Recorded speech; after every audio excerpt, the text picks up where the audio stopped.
So welcome everybody to season 6, episode 3. Today's episode, we're going to run through the entire season insanely fast. And the reason for that is just because I've been procrastinating, honestly, and I need to get this video out here. So, we're just going to get this whole season, regular season, out of here so that I can really focus on the playoff videos. So here it is. And on the first play at LSU, we got our star center, Khalil Cole, just absolutely destroying people, but we throw an interception. Inexperienced quarterback Mike Chun, obviously a corner route to the far side is obviously not something you want to throw with a rookie quarterback. And in this game, I really hope that at least we can start making some strides with our quarterback. I think our D-line and our defense as a whole is insane, and our running game is pretty strong with Mabry as the plug-in player for Jamil. But I think Mike Chun needs to really take a step forward here in this game. And with this throw, I really thought that it was pretty nice. You know what I mean? Like, yeah, it's contested, but, who else to throw it to than Joey Bush? Another defensive stop looking like 3rd and 11, boom. They punt the ball.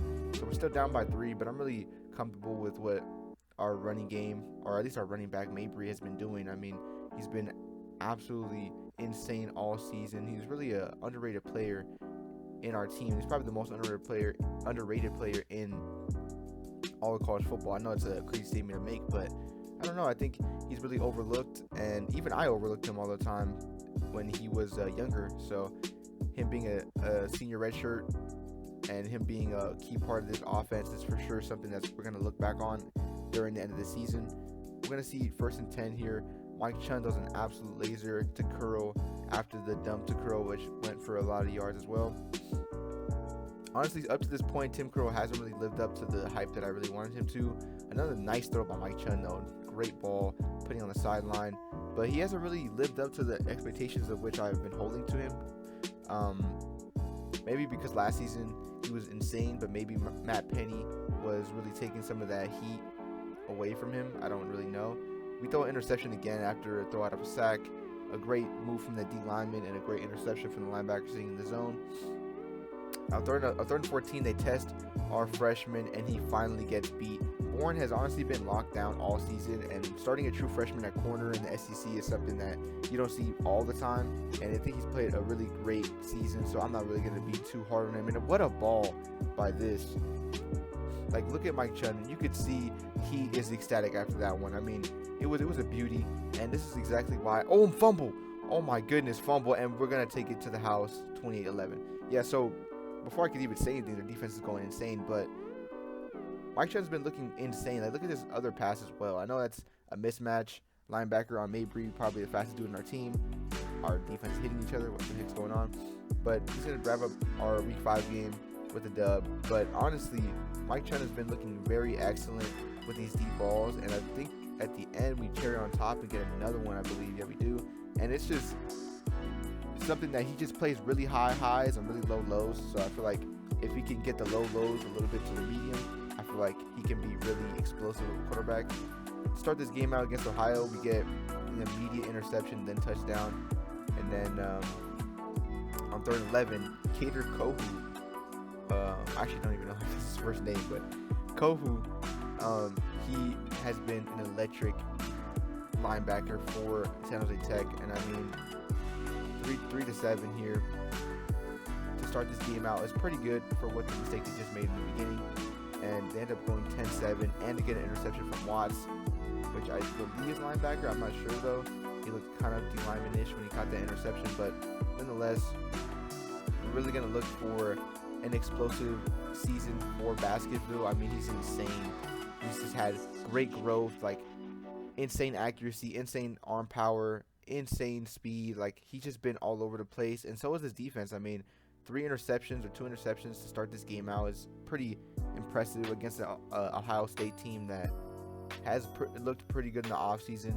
They end up getting a stop on Basketville, and Kohu with another great play. I'm telling you, Kohu is probably one of the most underrated linebackers in this year's season. I don't know. I think some of our linebackers are pretty good, but I don't know. I feel like he has the capability to guard anything on the field, even receivers as well. I think Kohu's just that good of a talent, and you can see him. Sinlaw Kuhu, that's his name. 2 tackles, 1 sack, and an interception. I mean, he could play it all. He could be on the edge. He could play the slot. He could really do whatever he needs to do to get that win. And that versatility, that Swiss Army knife, is what's been driving this defense for San Jose Tech. And they get the win over Ohio State. Now we got Alabama versus Pasadena here, and Mike Chun does an excellent job on 4th and 7 on the run, throwing a slant to our receiver, and they end up capping the touchdown with Tim Curl. 2nd and 3, we have Alabama's QB getting sacked from Franchik, who has been explosive this season and is likely to break the season record. He's on pace for it at the moment, but we don't really know. A nice run from Mabry, and he takes us all the way to the house. When I was on the sideline calling this play, I just wanted the first down and maybe some more, but I did not think we were going to go all the way to the house with this play call. But Mabry had other plans, and this is exactly why I started to trust Mabry in the second half of this season, because he just makes explosive plays when you least expect it. 4th and 1 here, though, for Mike Chun. In a really testing moment, he throws a nice ball to Joey Bush, gets a nice block from his receiver Ebner, and they go out of bounds. 2nd and 5 from the 57, and Leon Irving shows his skill. You know, I have really been thinking about putting him at linebacker or a sub-linebacker position, and I think I might do it next season because he's excellent in the run fit, and he has decent coverage, but it's just sometimes against those receivers that make great moves, he just can't get it done. So next season, I'm going to experiment with that, but this season, I'm going to still ride out this. Oh my, interception. We were already down 27-16 before I could even speak, and now we throw an interception. And I think we're going to take our first L of the season to Alabama. I mean, Alabama's played great defense with us all game, and I can't really blame anybody but ourselves on offense. You know, I wasn't really making great play calls, and Mike Chun's throwing nice balls, though. You know, he kind of showed that he can still get it done. But nonetheless, we end up getting our first loss of the season to Alabama. Alabama elevates to 6-3, or 6-2. And to start this game out, a huge run from Kai Stark against Miami. I mean, he's just taking up the scene. He's going all the way to the house. They're going to run their favorite little play-action play here. And a nice play to the Jarvis Best, who has been a very underrated tight end. I know I'm saying underrated a lot this video, but Jarvis is someone that's going to be overlooked, and for sure is someone I'm going to be on the radar for against any game looking at South Dakota, because he's for sure a big-time playmaker, and he'll just eat your defense up if you don't really account for him. So for sure, someone that is worth mentioning. Nonetheless, though, we got 17-6 against South Dakota here. South Dakota makes a nice run, getting near midfield. And now, Varga's played excellent all season long, but I think South Dakota really has to look at who they're going to kind of move on to after Varga, because, you know, Varga's still young at this point, but I feel like you got to make sure that you're keeping yourself within, you know, chances to win without him. You know, you still got to make sure that you have the quarterbacks, the backups, or whatever. And Kai Stark takes this screenplay very far there. It's a great call. A lot of people too loaded up on the right side, and I think the offensive coordinator of South Dakota really seen that, and he calls it a nice screenplay. So they end up getting the score, and then they get the score back from Miami. So it's 30-27. It's a pretty good game from both of these teams here. Essentially a way more close game than I thought it was going to be, but nonetheless, South Dakota runs away with it after a great fourth quarter. I mean, you allowed 10 in every quarter and then 0 in the last. This is exactly what you want to see. 318 from your quarterback is also something you want to see. The completion rating can always be better, but I think for sure that fourth quarter, both teams, or both sides of that South Dakota team played excellent, and that for sure contributed to their win there. And now we're going to have South Dakota versus Notre Dame. 1st and 10 for Notre Dame, and Emmett Gear throws an interception to, I still can't say his name, but he's had like 3 interceptions this season. He's just been absolutely insane. I just can't say his name. And Rizzo, we got Lizzo who has Riz, gets that ball, and Nesbitt caps it off with a touchdown. And Emmett Gear, if you remember, against Pasadena, gave us some problems. Even though we had a very definitive win over Notre Dame, I mean, look at that. Emmett Gear throws passes like that, man. I for sure see him going pretty far in the draft, or I should say pretty high in the draft. I just noticed that we had Little instead of Baskerville, and oh my, what a Travis Hunter looking interception from him. And Emmett Gear, like I said, following his blocks, and he's going to go all the way. Let me see. And he does. Yeah, that's what I'm saying. Emmett Gear has been insane this season. A great dual threat quarterback, and it's looking more like he's a surefire #1 draft pick than previously I thought when Pasadena went against him. But Little makes a nice pass, tying up the score 14-14. They end up getting the sack 3rd and 21. We're going to see if Emmett Gear can get this out of this hole here. And it's a nice screenplay call, but I think it's just, you know, getting them in position for a better punt. And a nice touchdown to cap it off, 21-14. 3rd and 6 for Gear now. Again, a lot of 3rd and shorts, which is pretty good for Notre Dame, and they're pretty good on 3rd down this season. And as I say that, he steps up and throws a laser on 3rd down.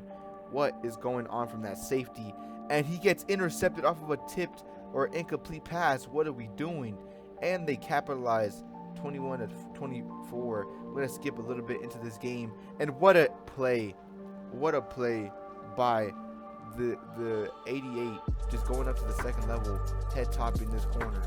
And now we got 37-38, the down by 1. Baskerville on 4th and 10. I'm pretty sure it's going to be a lot closer game than I initially anticipated, and it looks like it. A huge dime though on 4th down.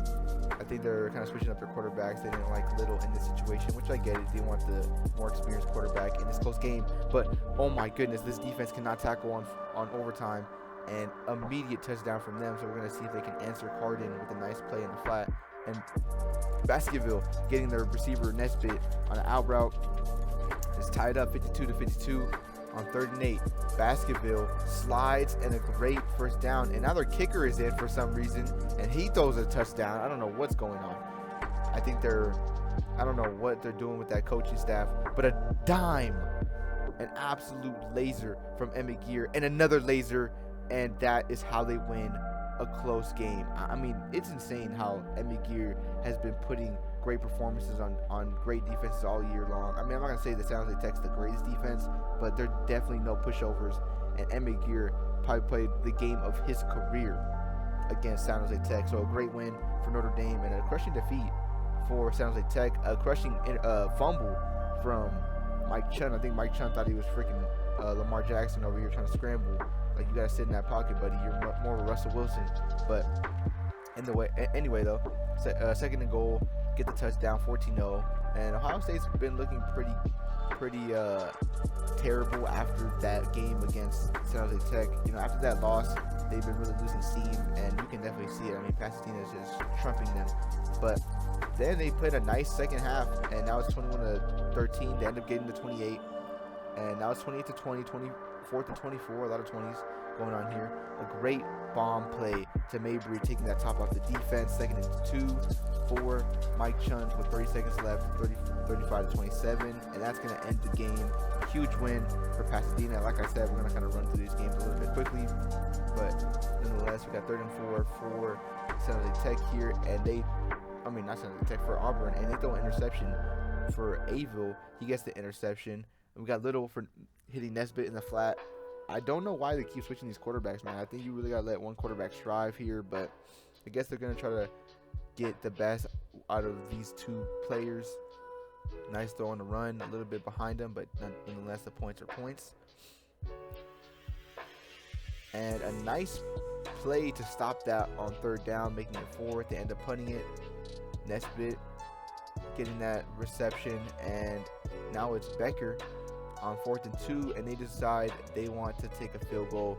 Nothing wrong with that.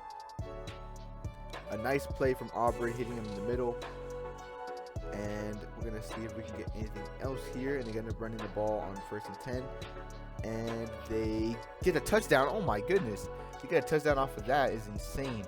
I really see that San Jose Tech don't really know how to tackle. I think I see a lot of broken tackle plays that go for way more than they really should be. So for sure, we're gonna need that tackling donut going over those defensive practices. And Kroon makes a nice play getting off that lineman. I don't know how a lineman got that deep into the secondary. I mean, that's insane. That lineman is a cheeseburger. Little trying to get something here, and they end up scoring. So it's 24 to 14, and 31 has had a day all day long, and he's breaking tackles, taking more yards than he really should be going for, and he gets the score, making this a 3-point game. We're going to see Baskerville going to roll right here now, and he's going to take the space that they give him. I mean, it's a smart play, and he takes way more than Auburn was expecting. I mean, I'm telling you, he has the burners, and now we have Mayers getting that interception with a 10-point lead, making this a 3-score game. 38 to 21 is looking pretty clean for this Auburn team, and they get another sack.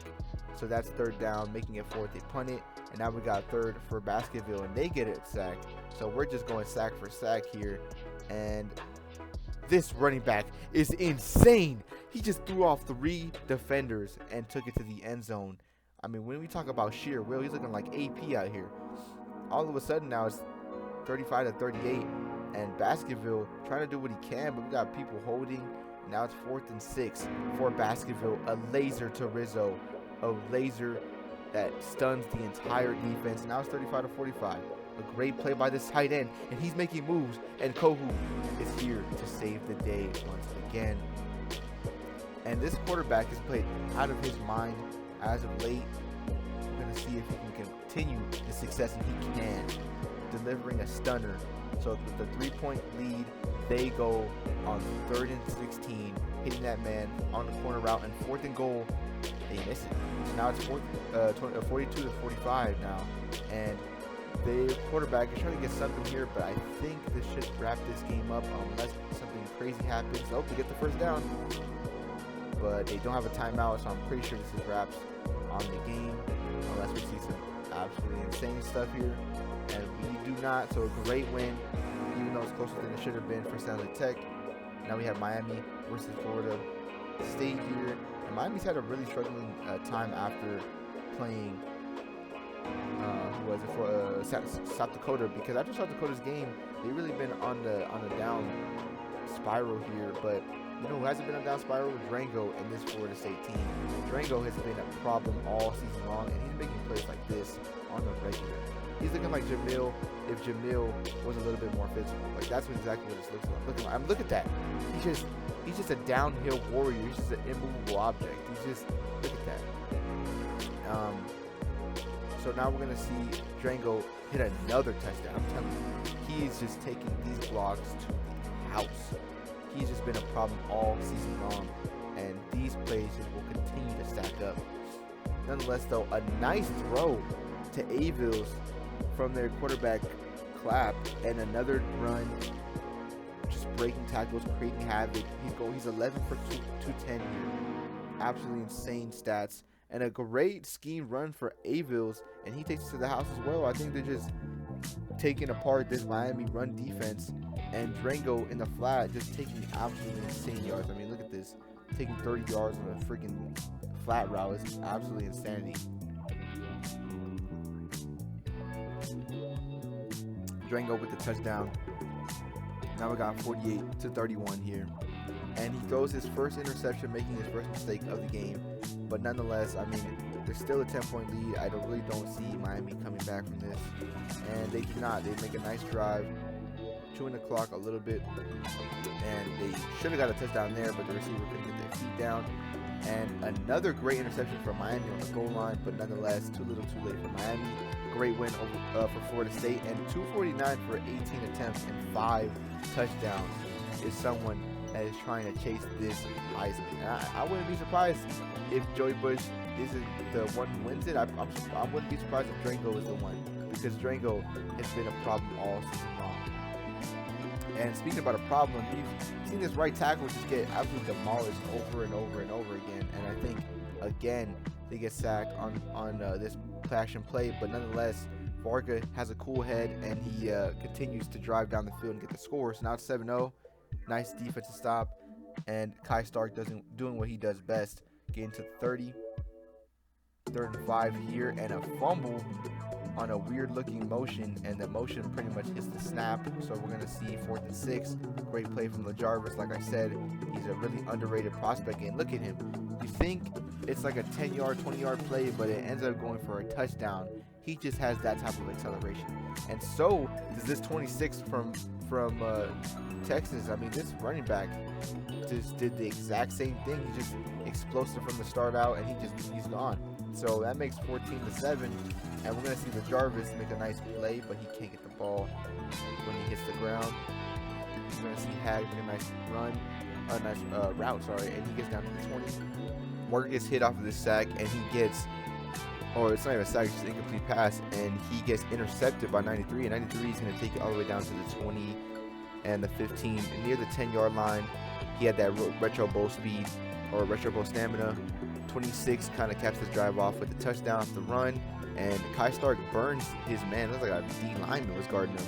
What a mismatch, and what a great, I'm not gonna say play call, but what a good read from that quarterback. You know what I mean? Varga, I know he's gonna look at his best player. Great interception by the defense, and running the ball for 28. I know it's easy to look at your best player, but sometimes you kind of get lost in the sauce. And fumble. Oh my God! Speaking about lost in the sauce, this dude trying to put his hands like he's George Pickens, but he fumbled. Like, tuck that ball in, brother. We're gonna see Savage make a move, make a man touch earth. That boy was in the 3-point stance, and he's in the secondary, so that's not something you want to see. And the backup quarterback throwing to LaJarvis best now. It looked like the backup quarterback. I don't know. That dude looked white for some reason. I don't know what happened. Unless Varga hit the Michael Jackson special. I don't know what happened.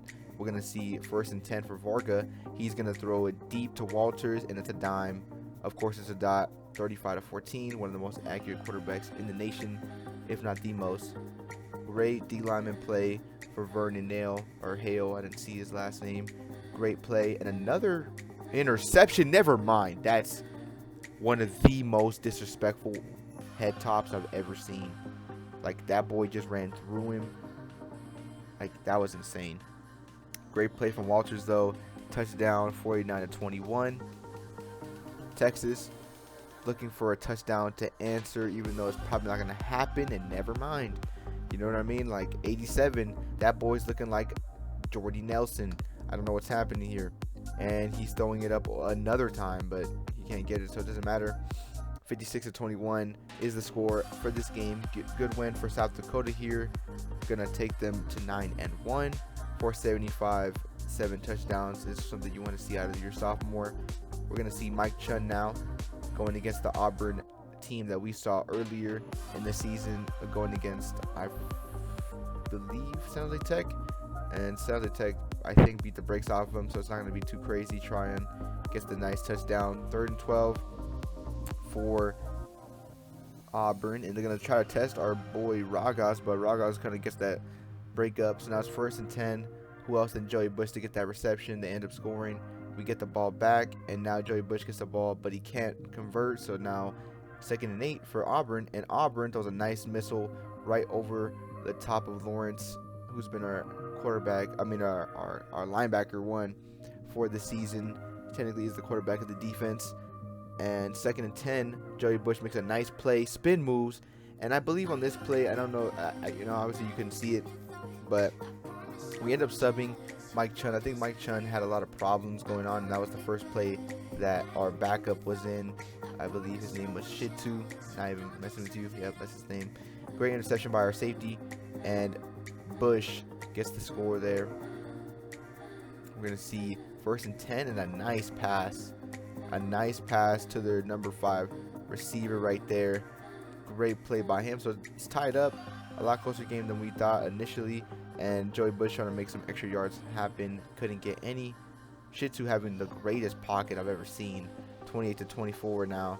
And Tim Crow gets the ball after the defense stop from our Pasadena defense. Great catch from Bush, a little bit too forward from Shitu, but doesn't matter. Ebner caps it off. They end up scoring. Now it's 35 for Pasadena here, and they're gonna roll out with Shitu. I think he's looking a little bit elusive, and he gets it. Oh my goodness, yeah.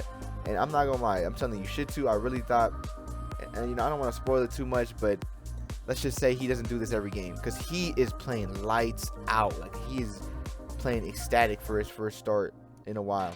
But I mean, we're going to see if he can continue this, but I really don't think so. And here was a bad ball, but you know, just nonetheless, we get the score, we get the wins over Auburn, so it doesn't matter. 4th and 12, a great play from Drango, though, breaking a tackle, making that dude turn into a helicopter, and it is intercepted by Clapp, sorry. They end up stopping him, so Drango gets this ball off of a screen play, making some people miss, bounce off of him, and a nice touchdown from Avils caps this off 7-7 after the defense couldn't hold him. Clapp's gonna run outside of the pocket, and he's just gonna try to run out, but 19 did not want to block, man. And that's why 19 doesn't get the ball. I never seen that boy get the ball, and that's why, because he doesn't block. And here we go. We got Avils. Nice play by him, and a nice play by Avils again, just cooking his man. So we're gonna see the last play of the second half. Can they cap it off with a touchdown? Of course they can. Absolute dime. Clapp's gonna roll to the left after this broken pocket. He sees a man down there, and what a dime. I mean, yeah, he's standing still, but that's a dot, kind of under pressure, really deep in that pocket. Drango making people miss and going all the way near the goal line after that, and another broken tackle. This dude is a fucking freight train, man. I don't know how to stop this dude Drango, but here we go. Unless you're Pasadena, feel me? We're gonna see a questionable pass from Clapp, but they're gonna throw another one up to Akram, I think, or I don't know how to say his name, but 4th and 5. It's 35-32 here. Great crucial drive, and I think Drango knows. Oh my goodness, bro.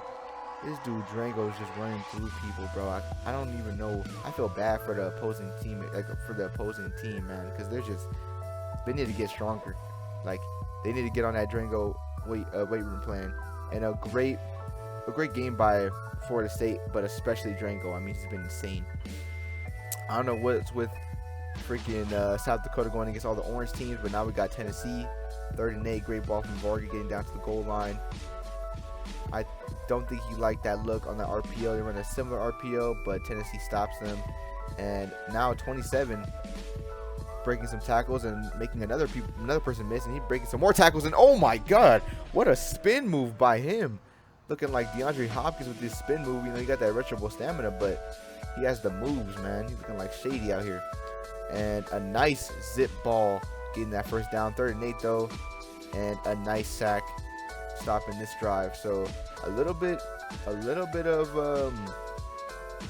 a crazy offense for Tennessee. I would be a little bit attentive if you're the defensive coordinator, but if you're the offensive coordinator, you already know you're having a good time when you have Kai Stark getting the blocks, getting to the second level. I mean, he's jumping up like a freaking torpedo, and he's going to that end zone. So now it's 3rd and 1, and a nice zip pass. I think this quarterback's just like, he loves throwing these freaking crucial passes here.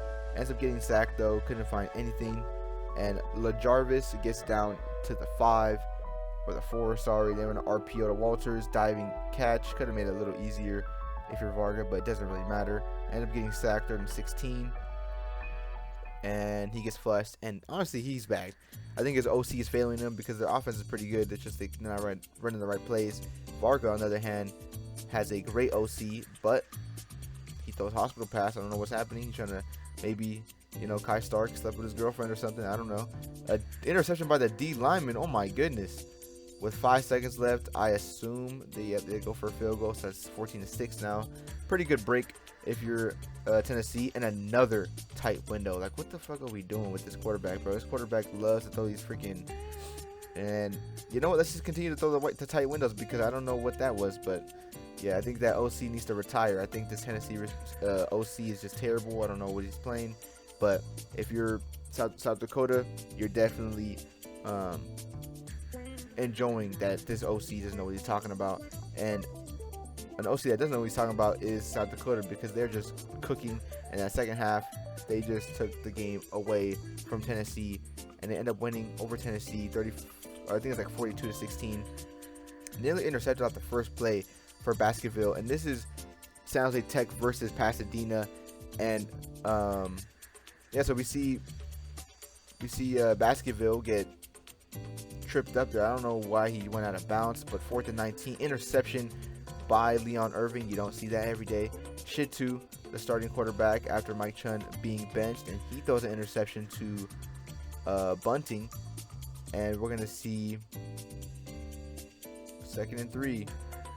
Little is now the quarterback now. He's gonna roll, and he has instant pressure and interception by the DB that I blitzed, and a great pancake block from our left guard, making it too easy for Mabry. 2nd and 10, and nearly intercepted, but a great ball, great level 2 ball. They end up kicking an onside kick, and our backup safety Avalos goes all the way to the end zone after making 2 blocks from our kickoff return team, and they go 14-7. So what a turn of events to start this game out. We're gonna see 14-7, another sack from our freshman, an interception by Ragas, and it's looking bad. I'm telling you, this defense, it's insanity, man. I'm telling you. Little tried his best, but we end up getting the score on defense. We're probably the highest scoring defense in the nation. I mean, we're just always scoring. And another interception by Ragas. Oh my goodness, 2 interceptions and a pick 6 for him. Mabry seeing nothing but grass, and he goes all the way to the end zone, 35-14, making it easy for him. Of course, he's going to celebrate with his fans. 1st and 10 now for Little. He's going to find someone, and what an interception. I don't know who that was, but what a pick. Jumping that ball. And now we have Mabry just taking off to the end zone. No one can catch him. Oh my goodness, these dudes slide. We got 42-14 now, and Frenchik just being a monster to that right tackle. I mean, and he dives and fumbles. Yeah, see, this is what I'm talking about. Mike Chun is now subbed in after we didn't like Shitsu's performance, but Mabry just continues to score. He's just too good. He's just way too good. That's what I'm saying. He's so underrated. So underrated. We're gonna see another fumble. Oh my goodness. And that's just gonna wrap up this game. I mean, I don't know what to call this except for domination. I mean,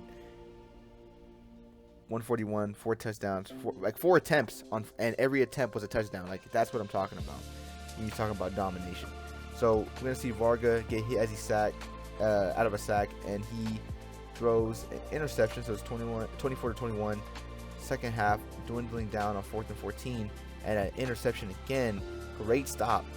So after the field goal, 27-21, and to open up the half, they're going to be down by a score, but it doesn't really matter because Kai Stark takes this screenplay for more than he should have, getting down to the 50, and a great play call again, seeing the mismatch, getting a nice gain. 2nd and 10 now, hitting Hag, getting down to the 25.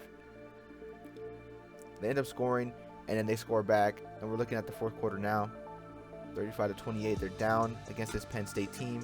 We're going to see if we can see a possible comeback for South Dakota, and a nice throw off this angle route. And this is pretty much going to be a wrap up. I mean, even though it looks pretty tight, I don't really see Penn State beating them, but we'll see right now. We're going to see Penn State get stopped on that drive, and an immediate touchdown from Walters, pretty much doing the deal. I'm telling you, like, I don't have any belief in Penn State unless, nope.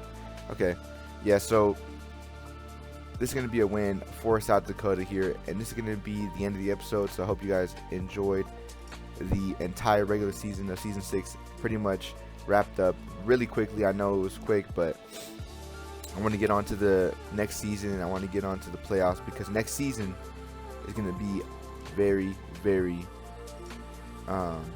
jam-packed, and I want to have all of the information pretty much fresh. We're going to implement new wear and tear and sliders and all that, so it makes it more realistic. But it's going to be the end of it. Hope you enjoyed, and stay tuned for the playoffs of season 6.